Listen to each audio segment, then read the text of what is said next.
प्रणाली अंतर्गत गेल्या अनेक वर्षापासून महाराष्ट्रामध्ये संपूर्ण आमचे राशन दुकानदार बांधव ग्राहकापर्यंत धान्य वितरित करण्याचं काम करतो. परंतु गेल्या 6 महिन्यापासून पाहतो आपण की आम्हाला जे शासनामार्फत जे कमिशन मिळतं ते गेल्या 6 महिन्यापासून शासनाने दिलेलं नाही. त्याच्यामुळे आमच्या सर्वांवर उपासमारीची पाळी आलेली आहे. अनेकांच्या कुटुंबामध्ये त्यांच्या उदरपोषणाचं एक साधन बंद पडल्यासारखं आहे.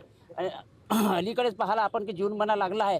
सर्वांच्या घरी लहान लहान मुलांना कपडे लत्ते शाळेच्या गणवेश घेणे ह्या सगळ्या गोष्टी करत असताना त्यांना कुठेतरी कमिशन नाही मिळाल्यामुळे त्याची मोठ्या प्रमाणात एक अडचण निर्माण झाली आहे. करिता शासनाचा आमची एक विनंती आहे की या सगळ्या अनेक दिवस झाल्यामुळे लवकरात लवकर आमच्या राशन दुकानदार बांधवाचं कमिशन त्यांच्या खात्यात त्वरित जमा करण्यात यावं. तसंच पुढे सुद्धा होणाऱ्या जे दर महिन्यात जे वितरण होते त्या वितरणाचं पुढल्या महिन्यात किमान 7 तारखेपर्यंत ते त्यांच्या खात्यात पैसे कमिशन जमा करण्यात यावं. अशा प्रकारची एक रास्त मागणी घेऊन आम्ही या ठिकाणी बसलेलो आहोत.